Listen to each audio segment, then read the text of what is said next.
I'm Tristan, 29. The day I discovered my wife's infidelity with my younger brother was a day I understood that no matter how fiercely you attempt to flee your history, it can still ambush you without mercy. But I won't feign innocence in how everything unfolded. I committed my share of cruel, impulsive acts, allowing rage to overpower me. If I'm labeled a villain, so be it. That's the reality anyway. I was raised in a suburban Midwestern home, the eldest of two boys.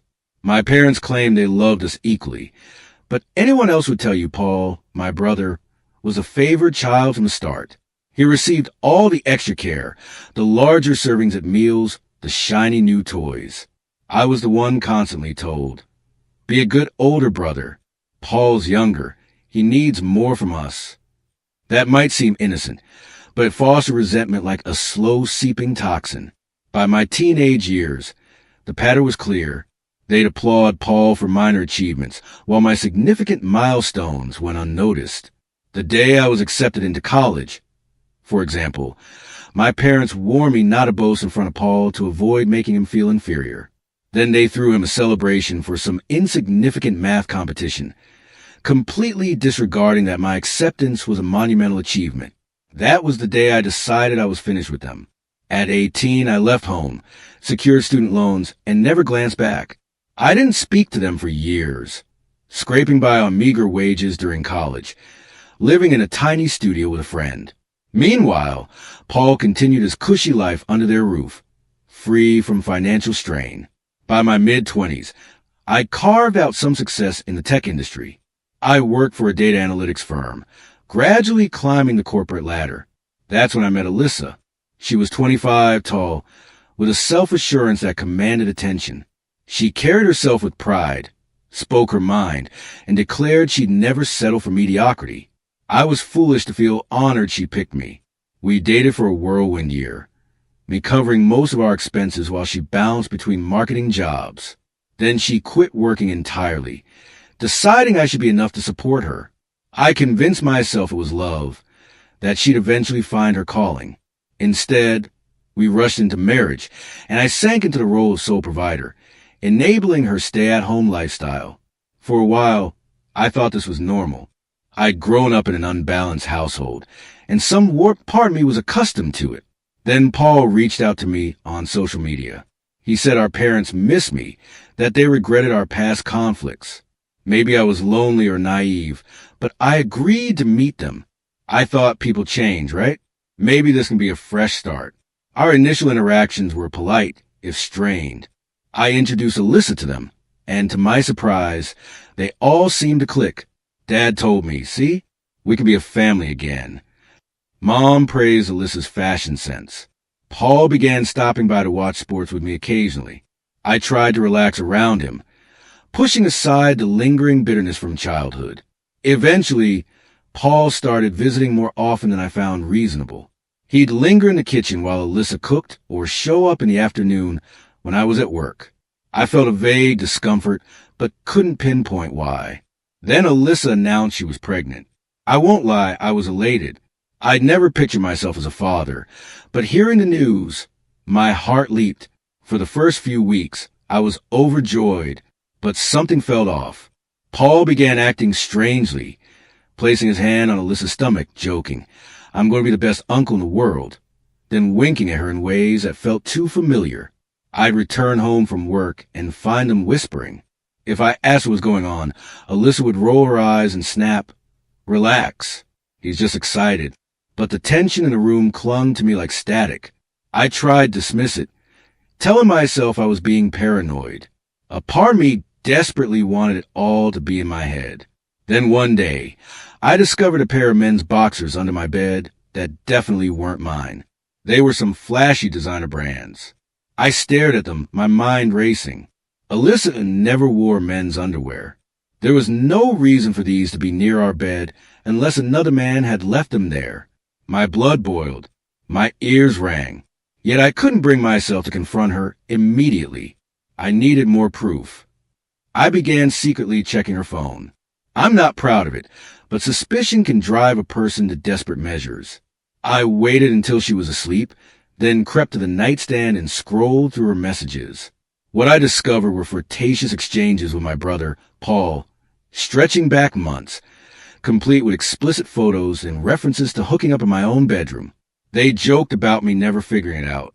They even discussed how they'd eventually reveal the truth after the baby was born, with me trapped paying child support if they could manipulate the story right. My hand shook so violently I nearly dropped her phone. I confronted her the next morning. There was no delicate way to do it. I yelled, "You've been sleeping with Paul behind my back, in my own damn bed." She tried the usual denials, but they crumbled under the weight of those messages. Then she shifted the blame. "You're always working." I was lonely. Paul was there for me. I needed attention. When I brought the underwear, she sneered, "You're so dramatic. You never gave me what I needed anyway." A surge of white-hot rage tore through me. Visions of them together, her moaning for him in my bedroom, flooded my mind. But I clenched my jaw, terrified I'd do something irreversible. I filed for divorce immediately. The betrayal was so deep, I could barely function. My family, they sided with Paul. My parents said, "Come on, Tristan, she's pregnant and needs stability. You can't just abandon her." I spat that the baby wasn't mine, but they insisted it didn't matter. "Alyssa was your wife. You have to step up." "You can't walk away from a pregnant woman," Mom lectured. "This is partly your fault for not satisfying her." My stomach twisted with hatred. It was the same old family script. Blame me, coddle Paul. I told them all to go to hell. But it didn't end there. Alyssa's lawyer, backed by my parents and Paul, tore into me in court. They painted me as controlling, accused me of forcing Alyssa to quit her job, claimed I had a violent temper, and tried to sabotage her. All lies. But my mother even testified, saying I'd had anger issues since childhood, that I was dangerous around women. I watched the judge's expression shift from neutral to disdainful. I was too numb to fight back properly. The result? A crushing settlement. Alyssa walked away with a chunk of my savings.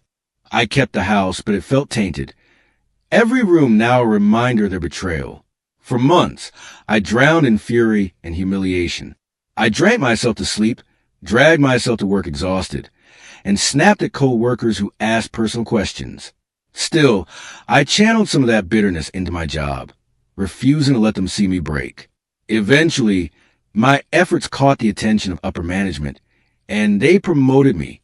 Better salary, better position, a company car. It was the first good news in a year. Feeling a flicker of triumph, I posted a casual update about my promotion online. Within days, my phone blew up with messages from my mother demanding I visit. I ignored her. She escalated, showing up at my office, harassing the receptionist, refusing to leave. Finally, I caved and agreed to stop by their new place. They'd used part of the divorce settlement to buy a bigger house. Apparently so Paul, Alyssa, and the baby could all live comfortably. Yes, she'd given birth about 3 weeks earlier, to a baby girl. The day I arrived, Paul wasn't home, and Alyssa was napping in the back room. Mom and Dad ushered me into the living room. I braced myself, expecting demands. Sure enough, Dad cleared his throat and said, "Your brother lost his job. We're struggling to cover everything. Mortgage bills, the baby's medical expenses." That last part caught me off guard. Medical expenses? I echoed. Mom explained the baby had been diagnosed with a serious condition requiring costly treatment. She wept, saying the child was innocent, as if I were personally responsible for her suffering. A storm of conflicting emotions raged inside me. On one hand, the baby was innocent. On the other, she wasn't mine. She was the product of my brother and my cheating wife. Yet, my parents hammered me with guilt. Dad said, "Don't you have any decency? This child is in trouble. You're the one with a good job. You owe us." When I growled that it wasn't my responsibility, Mom hissed, "She was your wife, Tristan. You failed to keep her in line. Now the baby's paying the price. You can't just walk away." I was stunned. "Keep her in line? Are you hearing yourself?" Dad fired back. "Call it what you want. If you fulfilled your role as a husband, she wouldn't have strayed. You neglected her.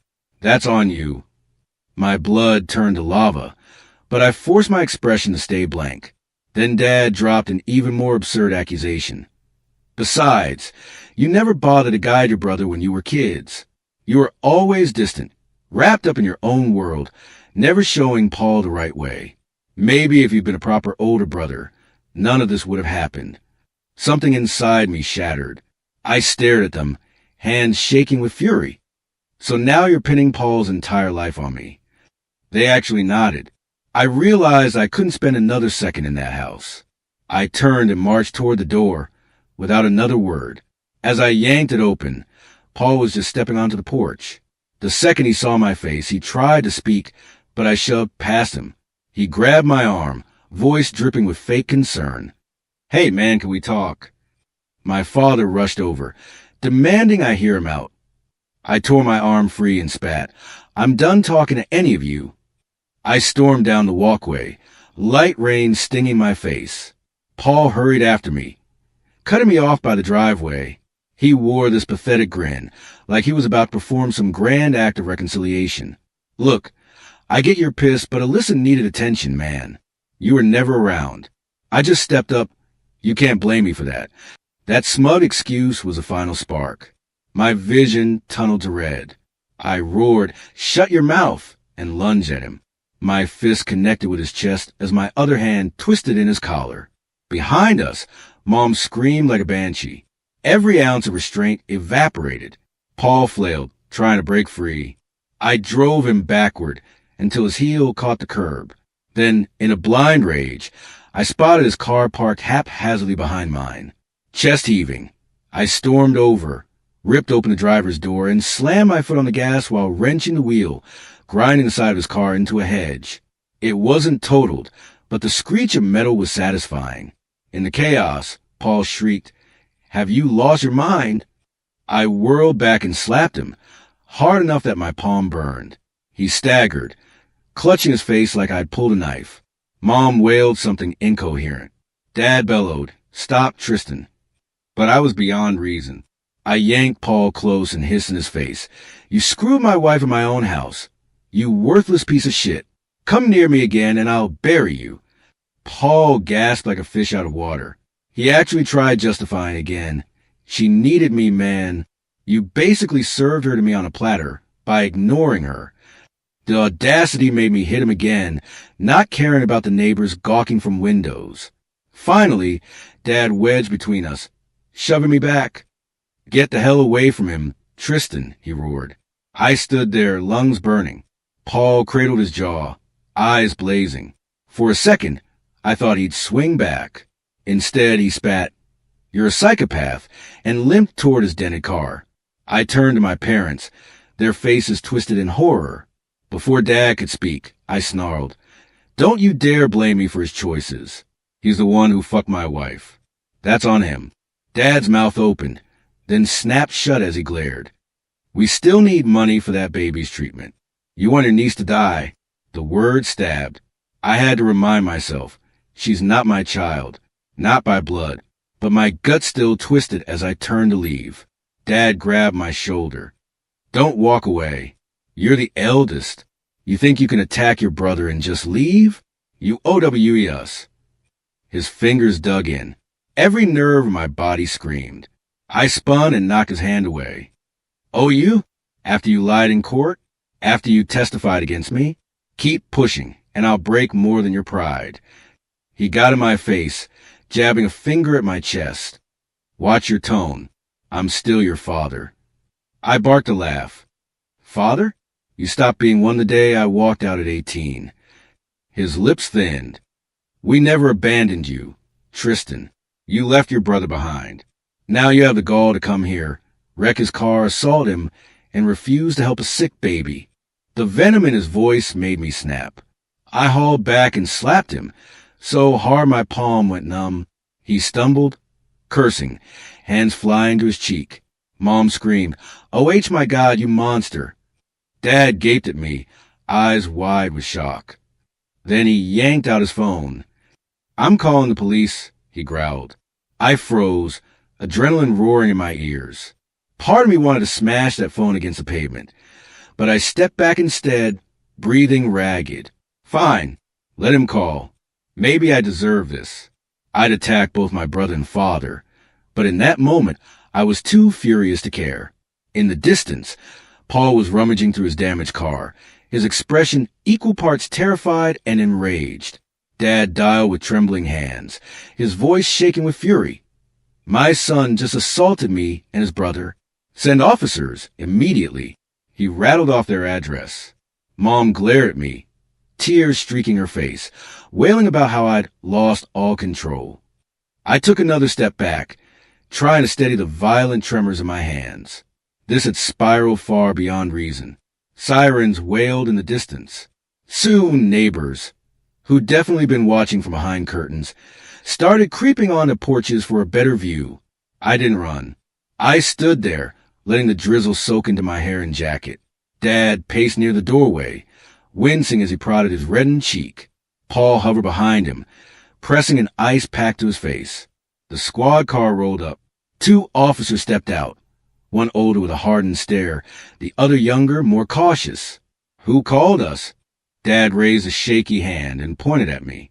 He attacked me and my younger son, also damaged his car. I want him arrested. The older cop studied me. Sir, is that accurate?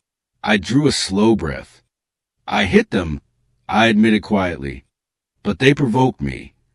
The younger officer moved between me and my father. Let's all calm down. Anyone need medical attention? Paul, still clutching his jaw, muttered, I'm fine. Dad huffed, but shook his head. No need. Mom wasn't having it. No, he needs to be punished. Look what he did to Paul's car. Look at their faces. He's dangerous. The older cop frowned. Ma'am, if you want to press charges, we can file for assault and property damage. Is that what you're asking? Dad nodded, though he looked uneasy. Paul, with naked hatred in his eyes, snapped, absolutely, lock him up. I didn't resist. Part of me thought, maybe this is justice. Let me pay for what I did. But another part coiled with bitterness. The younger cop turned to me. You have anything to say? I hesitated too long. Dad cut in. He's got no defense or violence. I forced my voice steady. These people, my family, have been harassing me, demanding money for my ex-wife's child. My control slipped. I lost it. They lied in court, cost me everything in the divorce, and today they blame me for Paul's failures. Said I had to pay for the baby's treatment. The cops exchanged a glance. The older one said, we can either mediate this or take formal statements for an arrest. Your call. Dad's face flushed red. Paul seethed, but I caught a flicker of hesitation. Maybe neither wanted the mess of a trial. Mom, however, looked vindictive. Arrest him. He's unhinged. The older cop nodded. All right, procedure it is. Next thing I knew, cold metal clamped around my wrists. I glared at Paul and Dad. Hope you're satisfied. I muttered. Paul looked away, but Dad stayed silent. Mom stood rigid, tears still glistening. As the cops led me to the squad car, my mind reeled. I felt no remorse, just a hollow, savage emptiness. They'd broken me and I'd broken back. This was the final collapse of whatever fragile bridge remained between us. I spent hours in a holding cell, booked for misdemeanor assault and property damage. My lawyer, the same one who'd salvaged what she could in the divorce, posted bail. At my release, she said I'd likely face fines and probation, not jail time, if this was my first offense and no one was seriously hurt. But she warned my father's and brother's statements could complicate things.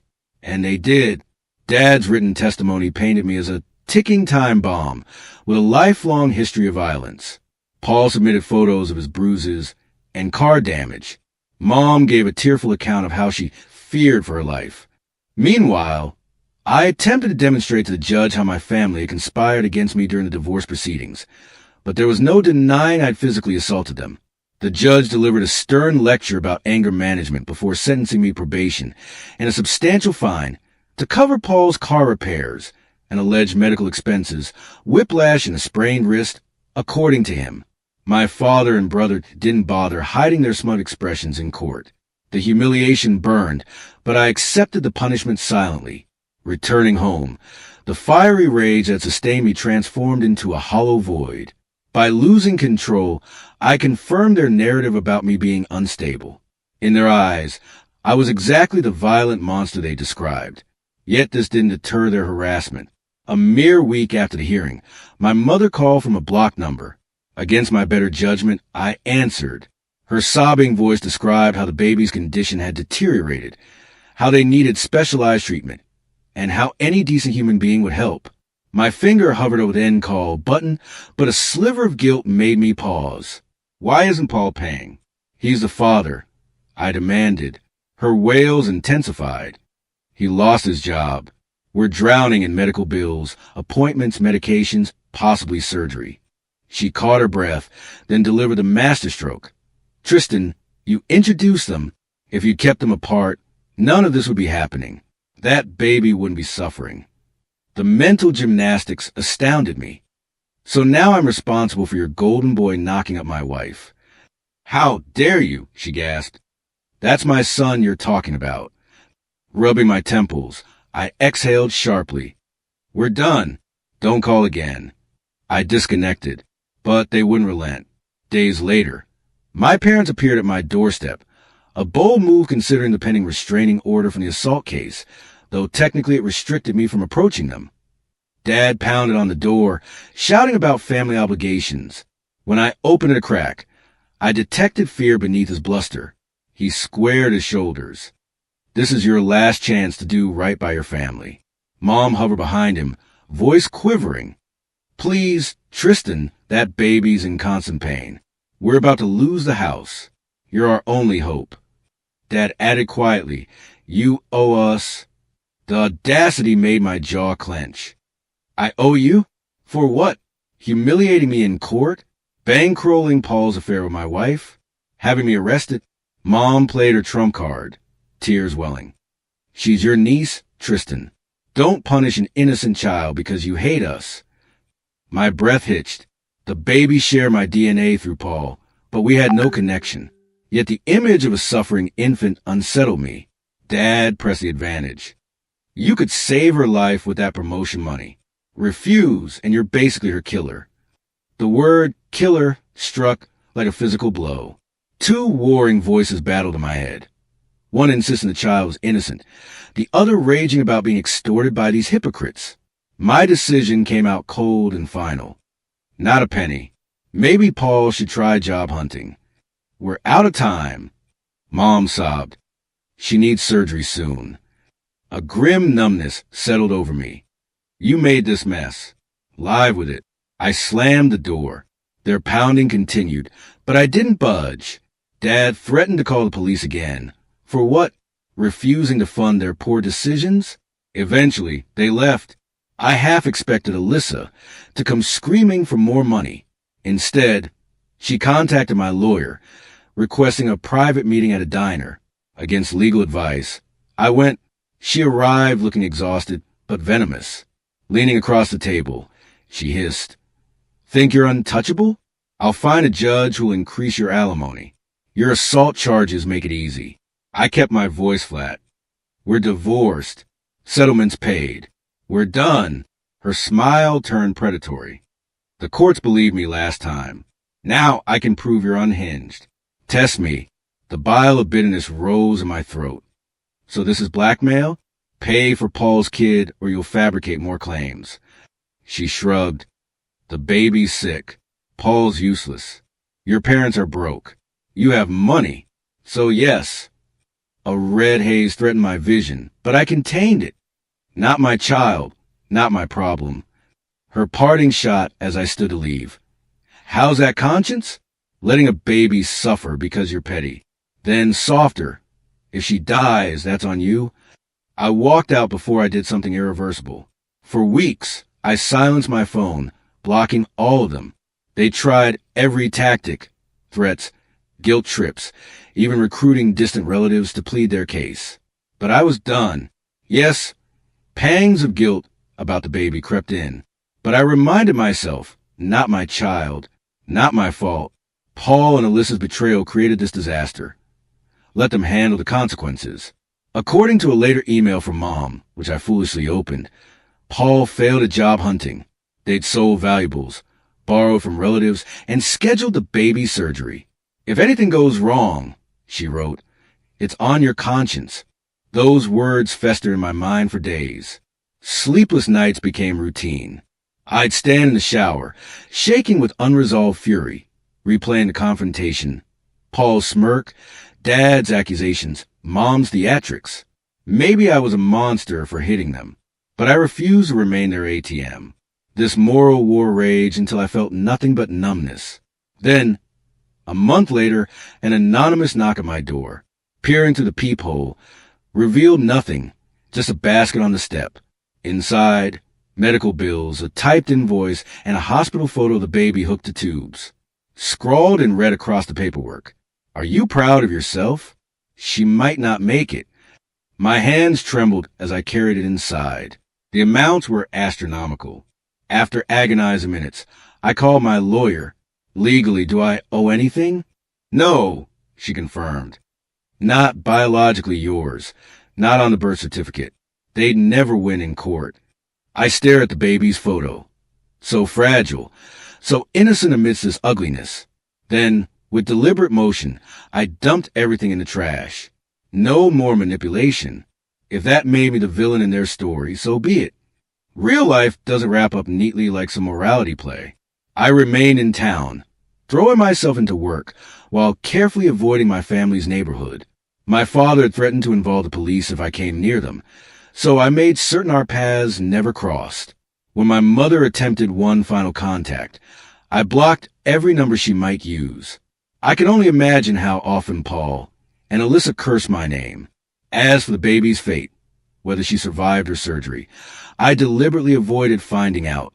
A distant cousin mentioned the child pulled through, but I never verified this.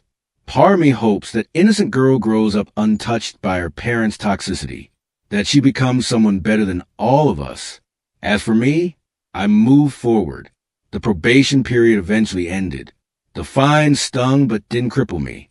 The court-mandated therapist became a weekly ritual I grudgingly continued, if only to process the nuclear fallout with my family.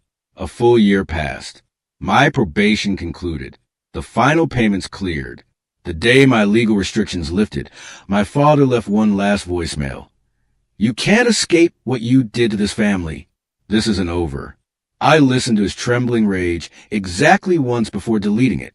So far, they've honored my silence. But I know better than to think this is finished. If they ever grow desperate for money again, they'll come crawling back. The difference now? I built better defenses. I still own the house, though I've gutted every trace of Alyssa's presence. The bedroom set went to the dump. I repainted every wall, replaced the furniture, purged anything that carried memories of her or Paul. The renovation felt like an exorcism. The hardwood floors were refinished to erase scuff marks from arguments past. Light fixtures that had witnessed their whispered conversations now hang new and bright. Even the backyard got overhauled. I tore out the rose bushes she planted, replacing them with Japanese maples that change with the seasons, just as I'm learning to change. The court-ordered therapy sessions gradually shifted from punishment to necessity. My therapist calls it constructive rage redirection, when I channel bitterness into work projects. The promotion stuck, and with it came unexpected perks, a parking spot with my name stenciled in white, invitations to executive briefings. Colleagues who once whispered about my personal issues now ask for career advice. I've developed tells when the anger surfaces, a twitch in my left eyelid, the way my right thumb rubs circles on my palm. The therapist says recognizing these is progress. Some days I believe her. Financial advisors help restructure what remained after the divorce settlement. The money is now locked tight in trusts and investments even a desperate lawyer would struggle to penetrate. Let Alyssa try her legal threats now. There's a particular satisfaction in knowing they're probably struggling while my accounts grow. Is that petty? Maybe. But after everything, I'll take whatever small victories I can get. The house security system was upgraded too. Cameras cover every angle. Motion sensors. A panic button that dials directly to the security firm. Not that I expect violence, but with my family, it's better to be prepared. Sometimes at 3 a.m. when the neighborhood sleeps, I'll check the camera feeds just to see empty sidewalks glowing under streetlights. The quiet is a revelation after years of chaos. Time passed. My probation ended. I paid off the fines. The court-ordered therapy sessions became part of my routine, though I rarely shared anything meaningful with the therapist. A year came and went, and the legal restrictions finally lifted. The day my probation officially concluded, my father left one last voicemail. You can't run from what you did to your family. This isn't over. I listened to it once, then deleted it without responding. So far, they've stayed away. Maybe they finally got the message. Or maybe they're just waiting until they need something else from me. Either way, I've gotten better at keeping them out of my life. All their numbers are blocked. I never go near their neighborhood. If they try to contact me through other means, I haven't noticed. I still live in the same house, though you wouldn't recognize it now. Every reminder of Alyssa is gone. The bed we shared, the photos on the walls, even the kitchen where she picked out. I repainted every room, replaced the furniture, purged anything that might trigger memories of her or Paul. It's my space now, clean of their ghosts. At work, I've kept my head down and focused on climbing the corporate ladder. The promotion stuck, and with it came better pay and more respect. Colleagues who once whispered about my personal issues now treat me like someone who's overcome adversity. I don't correct them. Financially, I rebuilt what the divorce settlement took. My lawyer helped me restructure everything so it's protected. No more easy targets for Alyssa or my family to exploit. There's satisfaction in knowing my money is safe from their grasping hands. As for the baby, I never found out what happened. That distant cousin's claim about the successful surgery might have been true, or it might have been another manipulation tactic. Some nights, I wonder about that child, completely innocent in all this mess. But I remind myself, she has 2 parents and 4 grandparents. She was never my responsibility. The restraining orders have expired, but the boundaries remain. My security system is always armed. My lawyer stays on retainer. And I keep moving forward one day at a time. They may not be done with me, but I'm done with them. The bridges are burned, the past is buried, and whatever comes next, I'll face it on my own terms. My own terms. My own terms.